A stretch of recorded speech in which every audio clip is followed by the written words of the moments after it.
சம்மருக்கு வந்து வெயில்ல வேர்வை அதிகமாகி மண்டையில வந்து அந்த வேர்வெல்லாம் பட்டு அந்த ஸ்கேல்ப் மேல ஊறி இச்சிங் அதிகமாகும், டேண்ட்ரஃப் அதிகமாகும். ஸோ இந்த சம்மருக்கு நீங்க யூஸ் பண்ண வேண்டிய ஆயில் என்ன அப்படின்னா டேண்ட்ரஃப் ஆயில் தான்.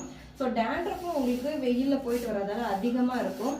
ஸ்கின் ப்ராப்ளம்லாம் சரி பண்ணி அந்த ஸ்கேல்ப்ல இருக்க அந்த இச்சிங்னஸ்லாம் சரி பண்ணி டேண்ட்ரஃபை கண்ட்ரோல் பண்றதுக்கு நம்மளோட அன்புமகள் ப்ராடக்ட்ல டேண்ட்ரஃப் ஆயில் ரெடி பண்ணி கொடுத்துட்டு இருக்கோம். இந்த டேண்ட்ரஃப் ஆயில் வந்து பாத்தீங்கன்னா எவ்வளோ பெரிய கடாயில ஆனா எவ்வளோ கொஞ்சமா காய்ச்சணும் பாருங்க.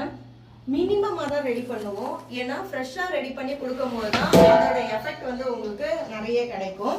இதுல இப்ப ஃபர்ஸ்ட் நான் என்ன ஆட் பண்ணிருக்கேன் அப்படின்னு பாத்தீங்கன்னா வேப்ப இலையும் துளசி, அதுக்கப்புறம் இது வந்து கருநொச்சி. கருநொச்சி வந்து ரொம்ப ரேர், கிடைக்கவே கிடைக்காது.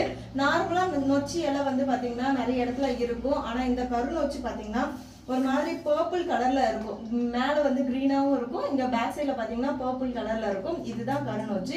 இந்த கருநொச்சி ஆட் பண்றதால என்ன பெனிஃபிட் பாத்தீங்கன்னா கோல்டு உங்களுக்கு வராம இருக்கும். நிறைய பேருக்கு பாத்தீங்கன்னா இந்த ஹெல்மெட் போடுறதாலையும் சரி வெயில்ல போறதாலையும் அந்த நீர் கோத்துக்கிற மாதிரியான ப்ராப்ளம்ஸும் தலைவலியும் அதிகமா இருக்கும். அந்த தலைவலி பிரச்சனை வராம இருக்கிறதுக்கும் டேண்ட்ரஃபை சரி பண்றதுக்கும் இந்த கருநொச்சி நம்ம ஆட் பண்றோம். அது மட்டும் இல்ல, பொடுதலை, அதுக்கப்புறம் வந்து அருகம்புல்லு, இன்னும் நிறைய ட்ரை இன்கிரீடியன்ஸ்லாம் ஆட் பண்ண வேண்டியது இருக்கு. இந்த ஹெர்பல்லாம் ரெடி பண்ற டேண்ட்ரஃப் ஆயில் உங்களுக்கு வேணும் அப்படின்னா ஸ்கிரீன்ல தெரியுற வாட்ஸ்அப் நம்பருக்கு கான்டாக்ட் பண்ணி பர்ச்சேஸ் பண்ணிக்கோங்க.